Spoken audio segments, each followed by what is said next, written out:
Student, good morning.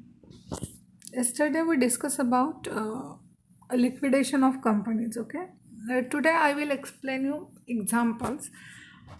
But उससे पहले मैं थोड़े जो इम्पोर्टेंट थिंग्स है वो आपको एक्सप्लेन करती हूँ. Means liquidators final statement account जो होता है, liquidators final statement of account मतलब जो हमें फॉर्मेट बनाना है उसे बोलते हैं liquidators final statement of account. Okay. तो it is the liquidator's job to realize the assets and settle the claim and obligations of the company in the order mentioned earlier. He maintains a cash book for recording the receipt and payment, and he submits an abstract of the cash book to the court in case of compulsory winding up and to the company in case of voluntary winding up. The liquidator prepares an account known as liquidator's final statement account. After the affairs of the company are fully wound up, this account is prepared on the basis of the receipts and payments made by him. The following items of receipts are shown on the debit side of the account.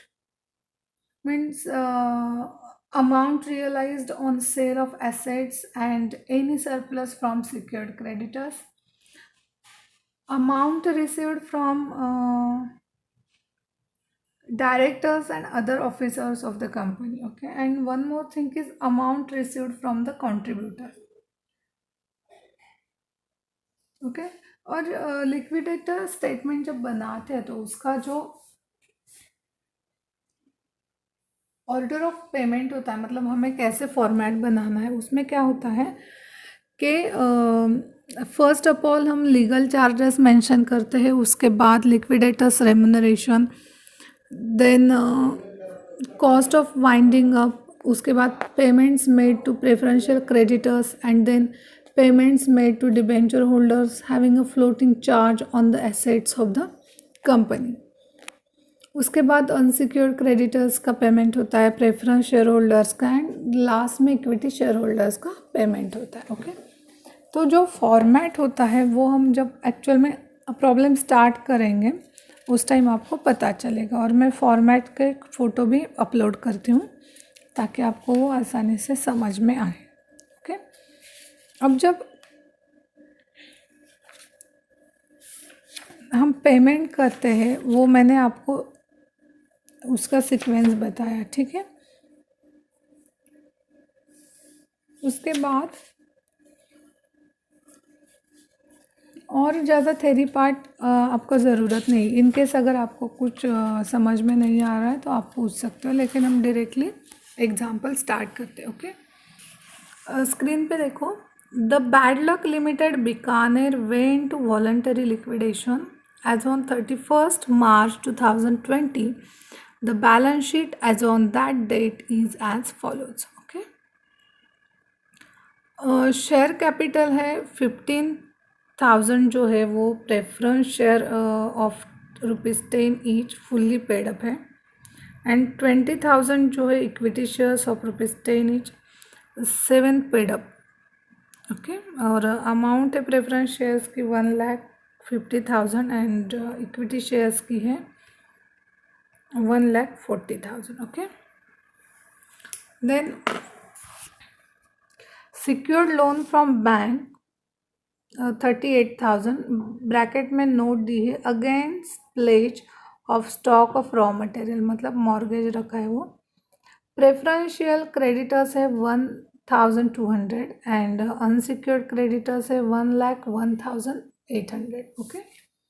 Then asset में cash in hand 10,000, stock of raw material 50,000, stock of finished goods 1,50,000, other assets 1,45,000 and profit and loss 76,000.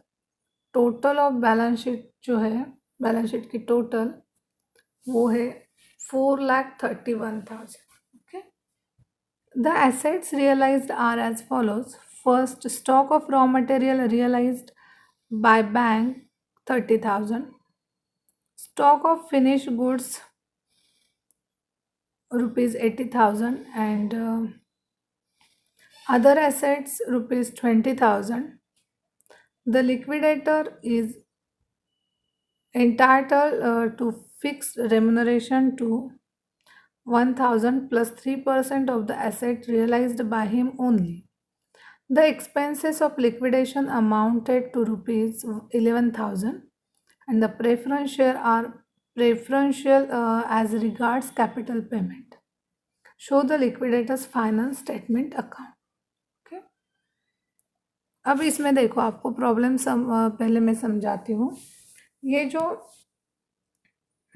Balance sheet दी है उसमें हमें क्या दिया है, share capital, then creditors and assets. Okay, उसके बाद adjustment में देखो बोला है कि रेमुनरेशन जो है वो लिक्विडेटर का फिक्स 1,000 है and plus 3% on asset realise.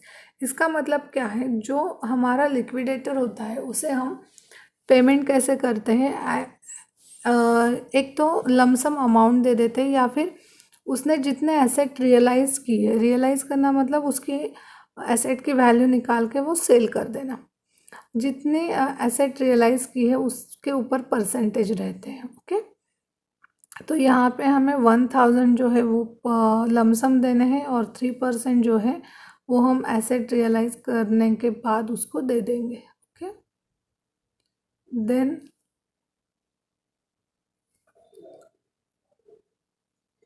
उसके बाद एसेट हमें बताया है कैसे कैसे रियलाइज़ होंगे अमाउंट। ओके, तो प्रॉब्लम समझ में आ गया, हम आंसर देखते हैं। ऊपर स्क्रीन पे देखो, liquidators final statement of account of winding up of bad luck limited Bikaner in voluntary liquidation liquidated on 31 March 2020। Okay, तो यहाँ पे जब हम स्टेटमेंट बनाएंगे उस टाइम हमें रिसीट एंड पेमेंट साइड की ज़रूरत होगी। मतलब रिसीट साइड मतलब हमारे पास जितने भी पैसे हैं और पैसे आने वाले जहाँ से आए हैं उसकी हम एंट्री करेंगे, और पेमेंट मतलब हमें स्टेप बाय स्टेप पेमेंट करना है। पहले हमें लीगल चार्जेस अगर है तो वो देने हैं, लिक्विडेटर्स रेम्यूनरेशन देना है, उसके बाद एसेट रियलाइज जो हो गई उसकी वैल्यू निकालनी है। देन प्रेफरेंशियल क्रेडिटर्स के अमाउंट देनी है, उसके बाद अनसिक्योर्ड क्रेडिटर के जो पेमेंट है वो। अब हमें ये कैसे करेंगे, जितने भी हमारे पास एसेट है, मतलब एसेट की वैल्यू है, एसेट की अमाउंट है, उसमें से हम एक एक पेमेंट दे देंगे। इसके लिए एक सिंपल ट्रिक है, आप जब रिसीट साइड बनाओगे टोटल, तो रिसीट साइड जो है वो बनाने के बाद उसकी टोटल आप कैलसी पे लोगे। क्या करना है आपको, रिसीट साइड की टोटल आपको कैलसी पे लेना है, और जैसे जैसे हम पेमेंट करते जाएंगे 1 बाय 1, वैसे वैसे वो रिसीट साइड की जो अमाउंट है उसमें से वो माइनस कर देंगे।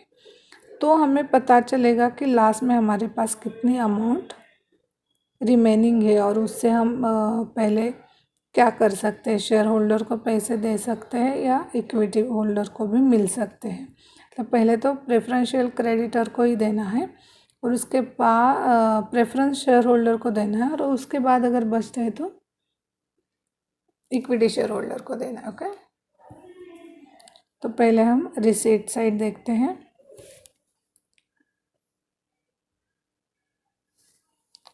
ये है रिसीट साइड, ये है पेमेंट साइड। ओके, थोड़ा स्क्रीन का ये हो रहा है आपको। To cash balance in hand मतलब जो हमारा बैलेंस शीट है, जो हमारी बैलेंस शीट है उसमें से हम लेंगे कैश बैलेंस इन हैंड 10,000। यहाँ पे देखो आपको और दो कॉलम दिखेंगे, estimated value and value realised. Estimated value and value realised मतलब जो बैलेंस शीट में वैल्यू होती है वो है एस्टिमेटेड वैल्यू। ओके, और जो हम एसेट रियलाइज की है वो है वैल्यू रियलाइज्ड, मतलब एडजस्टमेंट वाली। ओके, तो कैश जो है उसकी वैल्यू तो नहीं निकलती, मतलब हमने कैश रियलाइज़ किया ऐसे नहीं होता है, इसलिए कैश एज इट इज़ हम एस्टिमेटेड और रियलाइज वैल्यू कैश की सेम ही रहेगी। ओके, उसके बाद to amount realised on the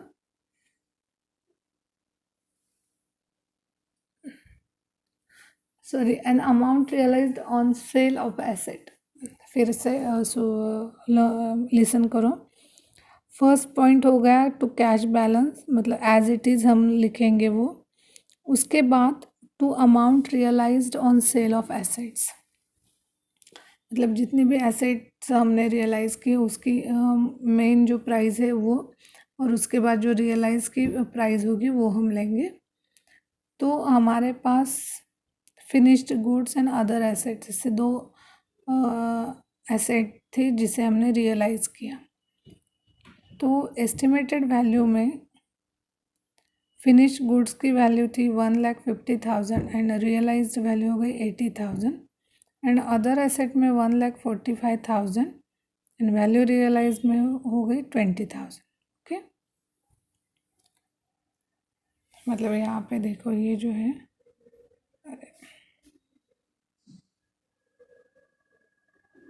एक सेकेंड ना,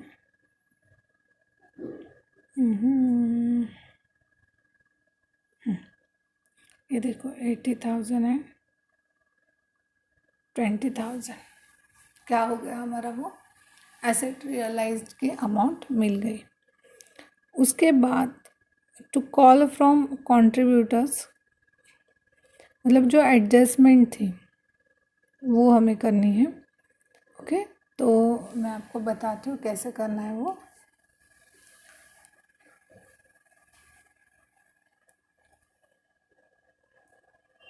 हमारे पास इक्विटी शेयर होल्डर कितने थे, 20,000, कितने थे 20,000, और हमारे पास अमाउंट कितनी, 20,000 शेयर्स 10 रुपीज़ का एक, मतलब हमें 2 लाख अमाउंट मिलनी चाहिए थी।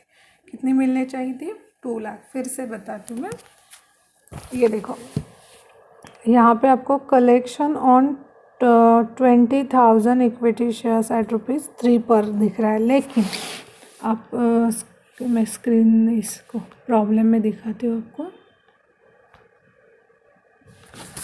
देखो यहाँ पे स्क्रीन पे आप लोग देखो,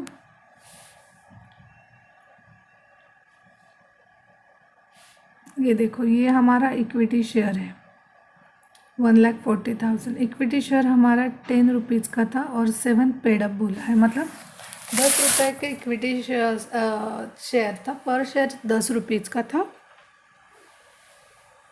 और हमारे पास 20,000 शेयर्स है। तो हमें एक्चुअल में अमाउंट कितनी आनी चाहिए थी, 20,000 इंटू 10 मतलब 2 लाख, बट हमारे पास 7 रुपीज़ के हिसाब से पैसे आए हैं, मतलब 20,000 इंटू 7 तो 1,40,000 हो गए। तो अब हमें क्या है, कलेक्शन फ्रॉम शेयर होल्डर्स होगा वो, क्योंकि अगर हमारे पास हम क्या करते हैं, रिसीट साइड मतलब जो भी हमारे पास एसेट है वो सेल कर देते हैं, उसके बाद हम क्या करते हैं, जो अनकॉल्ड शेयर्स थे उसको कॉल करके अमाउंट ले लेते हैं, मतलब वो जो अमाउंट होती है वो हमें यूज़ होती है लिक्विडेशन में। ओके, तो यहाँ पे अब हम क्या करेंगे, ये देखो आप एग्जांपल में यहाँ पे देखो, अब हमने क्या किया, collection from collected on 20,000 equity shares at ₹3 पर, क्योंकि 10 रुपीज़ का था उसमें से 7 रुपीज़ के हिसाब से पैसे आ गए, तो कितने बचे 3 रुपीज़। ओके, तो हम क्या करेंगे, 20,000 इंटू 3 मतलब 60,000 क्या हो गए हमें, इक्विटी शेयर के जो बचे हुए थे अमाउंट थी वो मिल गई। इसके बाद अगर कुछ है क्या देखते हैं, रिसीट को लिखने के जैसा या रिसीट को मतलब पैसे मिलने वाले क्या, अगर वैसा कुछ नहीं है तो हम क्या करेंगे, डायरेक्टली पेमेंट देने को स्टार्ट करेंगे। ओके, तो यहाँ पे कुछ भी नहीं है, तो हम क्या करेंगे, इसकी टोटल करके रखते हैं। पेंसिल से करना, डोंट यूज पेन, मतलब आप जब प्रैक्टिस करोगे दैट टाइम। और उसके बाद हम 1,70,000 जो है वो कैलसी पे लेंगे। ओके, 1,70,000 कैलसी पे ले लिया। अब पेमेंट साइड को आते हैं। पेमेंट साइड को हम क्या करेंगे, एक एक 1 बाय 1 पेमेंट कर देंगे। ओके, तो पहले हम लिखेंगे बाय लिक्विडेटर्स रेम्यूनरेशन। कैसे था वो, 1,000 था and plus 3% on asset realise. अब जो एसेट रियलाइज्ड हो गई है वो कितनी हो गई हमारी, यहाँ पे देखो हमारे कितने हो गए, 80,000 एंड 20,000, मतलब 1,00,000। ओके, तो आपको इस साइड का नहीं दिखाई देगा इसलिए मैं रफ करती हूँ। कितनी हो गई, 1,00,000 हो गई हमारी। अब हम क्या करेंगे, 1,00,000 के ऊपर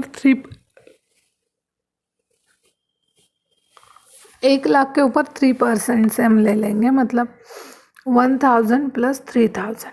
1,000 जो उनका फिक्स था रेम्यूनरेशन वो, और 1,00,000 के ऊपर 3% से कितने हुए, 3,000, मतलब टोटल लिक्विडेटर्स रेम्यूनरेशन हो गया 4,000। उसके बाद कॉस्ट ऑफ लिक्विडेशन थी 11,000। Then unsecured credit preferential creditors थे 1,200। देन अनसिक्योर्ड क्रेडिटर के बारे में क्या हुआ, 1,01,800 क्या थे, अनसिक्योर्ड क्रेडिटर्स थे। ओके, उसके बाद लोन फ्रॉम बैंक है। अब लोन फ्रॉम बैंक के ऊपर क्या होता है, अगर आपने किसी को मॉर्गेज या कुछ दिया है तो वो अमाउंट हम उसमें डाल देते हैं। अब यहाँ पे देखो,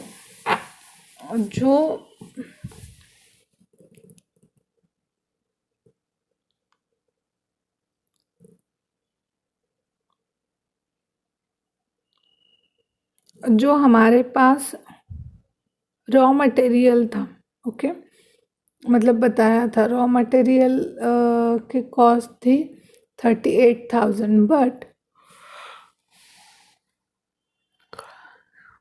but the stock of raw material for the balance claim of rupees 8,000, the banker becomes an unsecured creditors। Okay, तो बैंकर 8,000 क्या था, एक्सेस थे, क्योंकि लोन कितना था 30,000 का। ओके, एंड हमने मॉर्गेज रखा था 38,000, तो 8,000 एक्सेस हो गए, वो हमने कहाँ दिखा है, लोन फ्रॉम बैंक है यहाँ पे। ओके, उसके बाद प्रेफरेंस शेयर होल्डर को हम क्या करेंगे, जितने भी अमाउंट बची है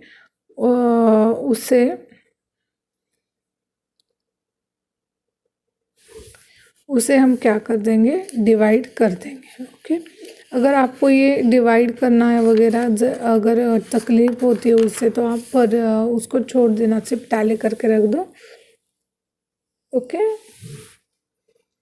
मतलब जो लिक्विडेशन का टॉपिक है उससे क्या है, सिंपल है कि उसका फॉर्मेट आपको लर्न करना है। क्या करना है, फॉर्मेट लर्न करना है, उसके बाद ही शायद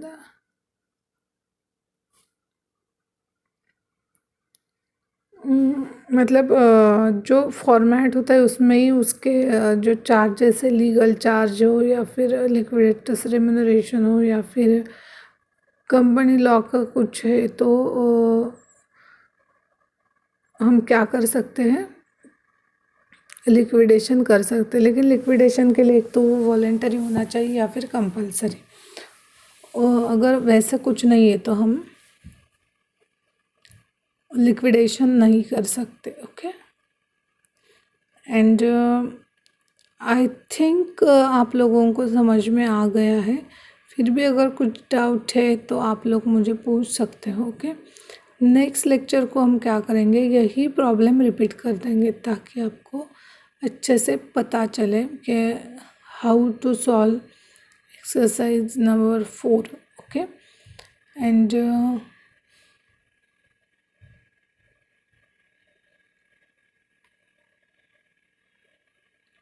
चलो आई थिंक नेक्स्ट लेक्चर को फिर से मैं ये प्रॉब्लम एक्सप्लेन करती हूँ और दूसरा प्रॉब्लम हम स्टार्ट करेंगे। ओके।